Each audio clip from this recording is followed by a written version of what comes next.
ඉතින් ඕගොල්ලෝ හැමෝවම මගේ YouTube channel එකට ආදරයෙන් පිළිගන්නවා. ඕගොල්ලෝ හැමෝම හොඳින් ඇති කියලා මං හිතනවා. ඉතින් අපි කියපු තවත් ලස්සන තැනක් ගැන විස්තර ඕගොල්ලන්ට ගේන්නයි මගේ මේ ලෑස්තිය. මේ ඩි ෆාම් රිසෝට් දික්කොය. බලන්නකෝ මේ පරිසරයේ තියෙන ලස්සන ජලාශයක් අයිනේ ලස්සන කබාන විදිහට හදලා තියෙන මේ තැන ඇත්තටම හිත නිවන පාරාදීසයක්. කලබලේ හති දමමින් ගෙවන අපේ ජීවිතේ පොඩ්ඩකට අමතක කරලා සැනසෙල්ලේ හුස්ම ගන්න පුළුවන් වටපිටාවක් මේ තැන තියෙනවා. අපේ හිත පුදුමාකාර විදිහට සැහැල්ලු කරන වටපිටාවක් තමයි මෙතන තිබුණේ. ඉතින් වීඩියෝ එක අන්තිම වෙනකම් බලන්න. මේ ලස්සන තැන ගැන විස්තර මම ඔයගලන්ට ගේන්න බලාපොරොත්තු වෙනවා. ඒත් එක්කම මේ වීඩියෝ එක බලලා ඉවර වෙද්දී ඕගොල්ලෝ හැමෝගෙම හිතට යම් සහනයක්, සතුටක්, සැනසෙල්ලක් දැනෙයි කියලා මම හිතනවා.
ඉතින් මේ තියෙන්නේ අපි ගත්ත කාමරේ. අපි ගත්තේ ප්‍රීමියම් චැලේට් කියන රූම් එක. මෙතන චැලේට් වර්ග කීපයක් තියෙනවා. ඒ වගේම ෆැමිලි රූම්, ෆැමිලි කබාන වගේ හදපු ලොකු ඒරියා එකක් තියෙන තැනකුත් තියෙනවා. ඉතින් මේ තියෙන අපි ගත්ත රූම් එකේ බාත් රූම් එක. හොඳටම ඉඩ පහසුකම් තියෙන තැනක්.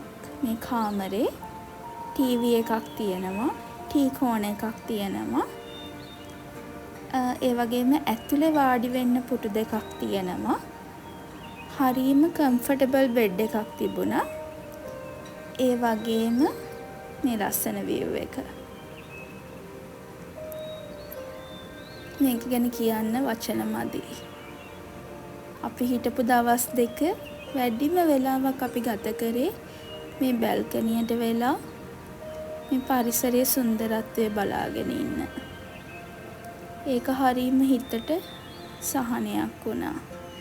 ඉතින් මේ තියෙන රිසෝට් එකේ තියෙන වෝකින් පාත් එක. මේකේ යන්න ඕගලන්ට ඕනනම් bicycle free of charge hotel එකෙන් ගන්න පුළුවන්.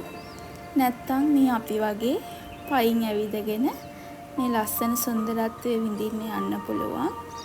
ඊට අමතරව හොටෙල් එකකින් ඕගලන්ට පේන්ටින්ග්ස් කරන්න ඒකට මුදලක් ගෙවන්න ඕනේ. කැන්වස් එකයි පේන්ට් කරන්න ඕන දේවලුයි ගන්න පුළුවන්. ඒ වගේම මෙතන කයකින් තියෙනවා. ඒකටත් ඕගලන්ට මිලක් ගෙවලා කයකින් වලින් මේ ජලාශයේ පොඩි රවුමක් දාලා එන්න පුළුවන්. ඉතින් මේ තැනට අපිට වියදම් වුණු මුදල ගැන කියනවා නම් අපි මේක බුක් කරේ ඩිරෙක්ට්ම ඩි ෆාම් රිසෝට් කියන ඒගොල්ලන්ගේ ඔෆිෂියල් වෙබ්සයිට් එකෙන්. මම ඔයගලන්ට රෙකමන්ඩ් කරනවා මේ විදිහට බුක් කරන්න කියලා. මොකද ඒගොල්ලන්ගේ ඩිස්කවුන්ට් ඔෆර්ස් තියෙනවා නම් ඔයගලන්ට ගන්න පුළුවන්. ඇත්තටම මේ හොටෙල් එක මං යන්න හිටපු මගේ ඩ්‍රීම් හොටෙල් එකක් වගේ. මොකද මම මේක බුක් කරන්න බලන හැම වෙලේම මේක ෆුලි බුක්ඩ්. මොකද මේකේ චැලෙට්ස් කිහිපයයි තියෙන්නේ. අපි සාමාන්‍යයෙන් අපේ ට්‍රිප්ස් ප්ලෑන් කරන්නේ අන්තිම මොහොතේ. මේ වීකෙන්ඩ් එකේ අපි යන් අපිට නිවාඩු කියලා. මේ රෙසෝට් එක නම් එහෙම හදිස්සිය බුකින් දාගන්න පුළුවන් රෙසෝට් එකක් නෙමෙයි. ඕගොල්ලෝ යන්න හිතනවා නම් අඩු ගානේ සතියකට වගේ කලින් මේකේ රිසර්වේෂන් එකක් කරගන්න වෙයි. මොකද මේක නිතරම ෆුලි බුක්ඩ් වෙන හරිම හයි ඩිමාන්ඩ් එකක් තියෙන ලංකාවේ තියෙන හොටෙල් එකක්. හොටෙල් එකක් කිව්වටත් මේක රිසෝට් එකක්. ඊළඟට මේකේ කෑම බීම ගැන කිව්වොත් හොටෙල් එකට ඇතුල් වෙච්ච ගමන්ම ඔයගලන්ට ඒගොල්ලෝ බට්ලර් කෙනෙක් ලබා දෙනවා. බට්ලර් කෙනෙක් කියන්නේ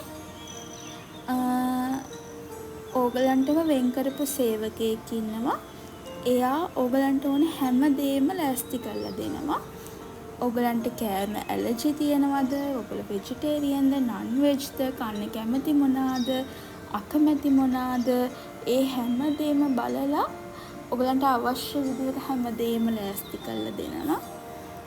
සාමාන්‍යයෙන් වෙන හොටෙල් එකකට ගියාම ස්පෙෂලි 5 ස්ටාර් එකකට ගියාම අපිට පොඩි කලබල ගතියක් තියෙනවනේ. හොටෙල් එකට චෙක් ඉන් වෙච්ච ගමන් අපිට අපි ලන්ච් එකෙන් පටන් ගන්නවා නම් අපි ලන්ච් ගන්නවා. ඊට පස්සේ ආයෙත් අපි හවස් වරුවේ අපිට කලබලයක් තියෙනවා පූල් එකට යන්න. ඊට පස්සේ අපිට ආයෙ කලබලයක් තියෙනවා ඩිනර් එකට යන්න. ඊට පස්සේ ආයෙත් අපි උදේ පාන්දර හැරලා බ්‍රෙක්ෆාස්ට් එකට යනවා. මොකද 5 ස්ටාර් එකකට ගියාම අපි කැමති නැහැ අපේ මීල් වලට පරක්කු වෙලා යන්න. මොකද බුෆෙට් ස්ප්‍රෙඩ් එකක් තියෙන හින්දා අපිට පරක්කු වෙලා ගියොත් කන්න පුළුවන් කෑම ප්‍රමාණය සීමිතයි. ඒ හින්දා හැමෝම බුෆෙට් එකක් තියෙන හොටෙල් එකකට ගියාම පොඩ්ඩක් ඒගොල්ලෝ බුෆෙට් එක ස්ටාර්ට් කරන ටයිම් එකටම යන්න අපි හැමෝම try කරනවා. ඒත් මේ වගේ රිසෝට් එකකට ගියාම ඔයගලන්ට මාරම වාසියක් තියෙනවා. ඒ පැත්තෙන් කිසිම කලබලයක් නැහැ. හොටෙල් එකට ඇතුල් වෙච්ච වෙලාවේ ඉඳන්ම අර ඔළුවේ තිබ්බ මහා බරක් බිමින් තිබ්බ වගේ හැඟීමක් තමයි දැනෙන්නේ. හරීම නිස්කලංක පරිසරයක්. වෙන මිනිස්සුත් එක්කවත් සම්බන්ධ වෙන්නේ නැති තරම්. ඒ කියන්නේ ඇත්තටම මේ හිටපු ස්ටේ එක වෙලාවේ අපිට මූණට මූණ හරි වෙන මිනිස්සු මුණ ගැහිච්ච වෙලාවල් හරිම අඩුයි. ඒ කියන්නේ ඕගලන්ගේ මීල් එක අපි ඩිනර් එක රූම් එකට ගෙන්නලා ගත්තේ. එතකොට ඒගොල්ලෝ ඒක ඕගොල්ලෝ කියන වෙලාවට කියන විදිහට ඕගලන්ට රූම් එකට ගෙනල්ලා සර්ව් කරනවා. ඊට පස්සේ බ්‍රෙක්ෆාස්ට් එකත් ඕගලන්ට කස්ටමයිස් කරපු වෙලාවක් තමයි තියෙන්නේ. දැන් අපි නම් බ්‍රෙක්ෆාස්ට් එක ඉල්ලගත්තේ උදේ 9ට. ඉතින් අර වෙන 5 ස්ටාර් එකක හිටියනම් උදේ 6 මාට විතර නැගිටලා ලෑස්ති වෙලා බ්‍රෙක්ෆාස්ට් එකට යන කලබලේ මෙතන තිබුණේ නැහැ. ඉතින් මේ හිත නිවන වටපිටාව ගැන කොච්චර කතා කරත් මදි කියලා මට හිතෙන්නේ. අපිට මේ හෝටලේ රාත්‍රී ආහාරයයි උදෑසන ආහාරයත් එක්ක රුපියල් 38000ක් වගේ මුදලක් වැය වුණා. නමුත් මම විශේෂයෙන් කියන්න අපි ගියේ ඔෆර් එකකට රිසර්වේෂන් එක දාලා. සාමාන්‍ය මේ හෝටලේ ඊට වඩා ටිකක් මිල අධික පැත්තට තමයි තියෙන්නේ. ඔයගොල්ලෝ යන්න කලින් වෙබ්සයිට් එක චෙක් කරලා බලන්න. ඊළඟට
ඉතින් අපි හැමෝගෙම ජීවිතවල අපි ආදරය කරන කෙනත් එක්ක මේ සින්දුවේ තියෙන විදිහට කොළ පාට හැලුණු ඈත නිම්නයක් දිහා බලාගෙන තනිව ඉන්න ආසාවක් තියෙනවා කියලා මං හිතනවා. අපි හැමෝම මේ සින්දුව ඇහෙද්දි ඇස් පියාගෙන අපි ආදරය කරන කෙනත් එක්ක ඒ වගේ තැනක ඉන්නේ කොහොමද කියලා හිතින් මවලත් ඇති. මේ සින්දුවේ තියෙන පරිසරයට හොඳටම ගැලපෙන තැනක් තමයි මෙතන. හරියට මෙතන දිහා බලාගෙන මේ සින්දුව ලිව්වද කියලා මට හිතුණා. ඒ තරමටම හරිම නිස්කලංක බවක් මෙතන තිබුණා. ඇතුල් වෙච්ච වෙලාවේ ඉඳන් හිතට මාර සනීපයක් දැනුණා. මේ ජලාශය පිසගෙන එන සුළඟ අමුතුම කතාවක් කියනවා වගේ දැනුනේ. ඒ වගේම මේ වටපිටාවේ තියෙන නිශ්ශබ්දතාවය අපිට අපිත් එක්කම කතා කරන්න අවස්ථාවක් අරන් දුන්නා. ඉතින් අපි හැමෝගෙම ජීවිතවල අපි හැමෝම පොඩි අරමුණු ලොකු අරමුණු පස්සේ හඹා යන ගමනක් මේක. අපි හැමෝටම ජීවිතේ සල්ලිත් එක්ක කරන ලොකු රේස් එකක් තියෙනවා. ඒත් අපි කවුරුත් දන්නේ අපේ හෙට දවස අපිට ඇස් අරින්න පුළුවන් වෙයිද බැරි වෙයිද අපි ලෙඩ ඇඳකට වැටෙයිද නැද්ද මේ කිසිම දෙයක් ගැන අපි දන්නේ. අපි හැමෝම හෙට වෙනුවෙන් කියලා සල්ලි එකතු කරද්දි අපිට කවුරුත් වගකීම් සහතිකයක් දීලා නැහැ ඔයා හෙට ජීවත් වෙනවා කියලා. ඉතින් අනිත්‍ය මේ ජීවිතයේ ඇතුලේ මේ වගේ පොඩි පොඩි අවස්ථාවලින්වත් සතුටු වෙලා නැත්තම් අපිට ලැබුණු මේ ජීවිතයේ අපි හොඳින් ගත කළාද කියන සැකය අන්තිමට අපිට ඉතුරු වෙයි. මේ වගේ තැනකට ගිහිල්ලා වැය කරන කාලය මුදල් දෙකම අපි වෙනුවෙන්ම කරන ලොකු දෙයක් කියලා මට හිතෙනවා. මේ වගේ තැනක ගෙවන දවස් දෙකකින් ඉවර වෙන්නේ නැහැ. අපේ හිත කලබල වුණ ඕන වෙලාවක අපේ හිතට තියෙන මේ මායාකාරී හැකියාවෙන් අපිට පුළුවන් ආයෙ වතාවක් මෙතනට හිතින් එන්න. එක වතාවක් නෙමෙයි 10 වතාවක්. ඒ නිසා අපි හැමෝම ලෝකේ තියෙන ලස්සන තැන් අඩුම තරමින් අපේ රටේ තියෙන ලස්සන තැන් අපේ මේ ඇස් දෙකෙන් බලන්න ඕනේ. ඒ තැන් වලින් එන හුළඟ අපේ ඇඟට දැනෙන්න දෙන්න ඕනේ. ඒ පරිසරයේ ගස් කොළන් වල පසේ තියෙන අමුතු සුවඳ අපි හැමෝම විඳින්න ඕනේ. සීතල වතුර පාරක් අතින් අල්ලද්දි දැනෙන සතුට, ගස් කොළන් ඇඟේ ගෑවෙද්දි දැනෙන සතුට අපි හැමෝම විඳින්න ඕනේ. මේ ජීවිතේ අපි හැමෝටම එහෙම මොහොතවල් තියෙන්නම ඕන. ඉතින් අපි ආදරය කරන කෙනත් එක්ක අපේ පවුලේ අයත් එක්ක මේ වගේ තැනකට ගිහිල්ලා සතුටින් ඉන්න තියෙන දේ කල් දාන්න එපා කියලා මම ඔයගලන්ට මතක් කරනවා. මොකද අපේ හෙට එයිද නැද්ද අපි දන්නේ නැති නිසා.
ඉතින් මේ ඉන්නේ උදේ කෑම වේල සඳහා යන මම.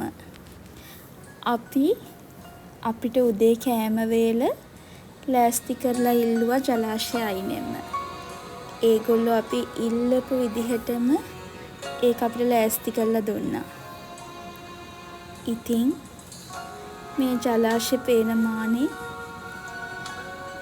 රසවත් පළතුරු වීදුරුවක් බොන ගමන් උදේ කෑම වේල ගන්න එක හරිම සුන්දර අත්දැකීමක් වුණා.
තැන ගැන තව විස්තර ටිකක් කිව්වොතින්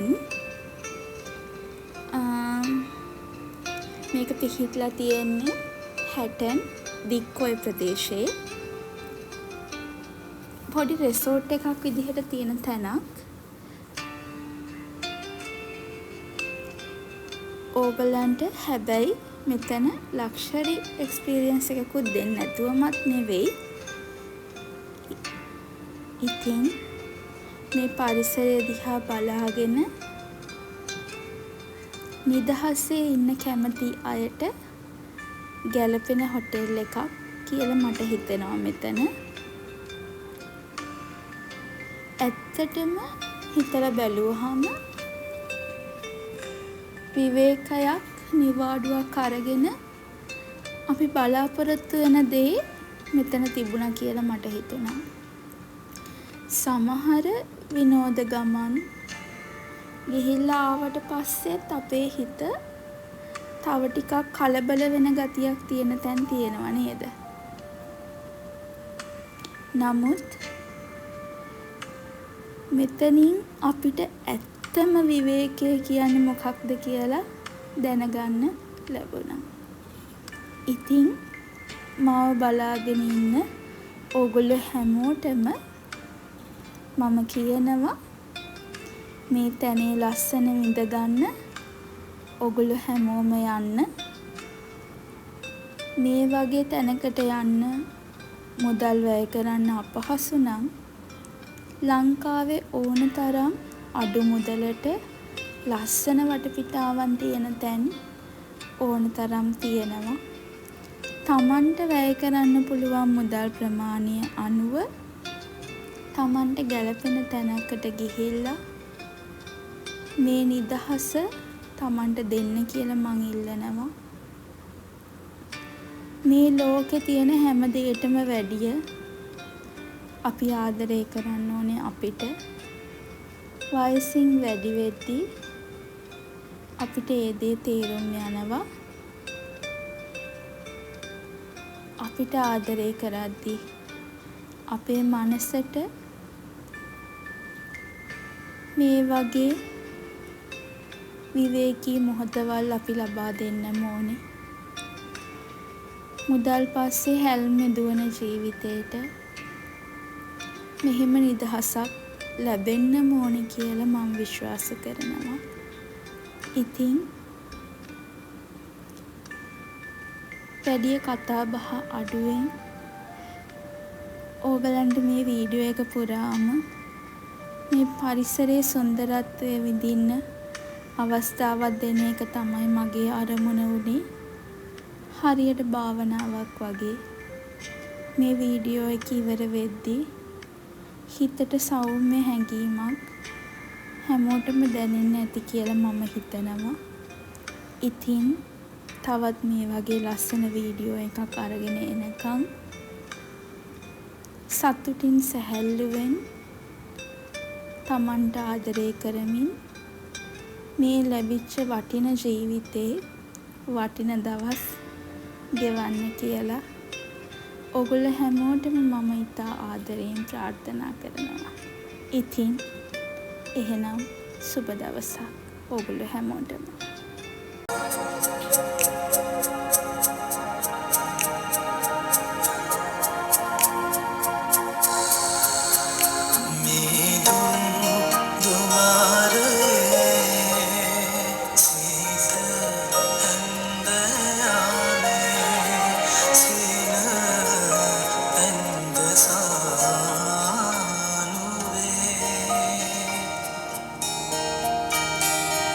आशा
සොබනා මුනිවත රකිනා හබලකිරව සිඹින තාලෙට දිය බිඳින සොබනා මුනිවත රකිනා සොබනා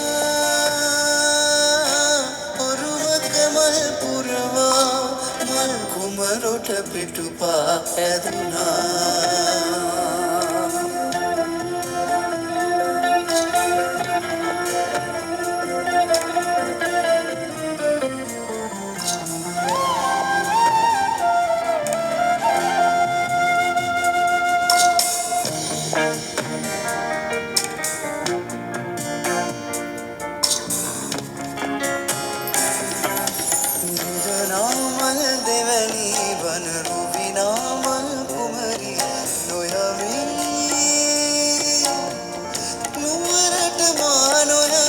වටිනාකම් රකිමි සියො ළඟ මා පෙම් පුරමි දනිමි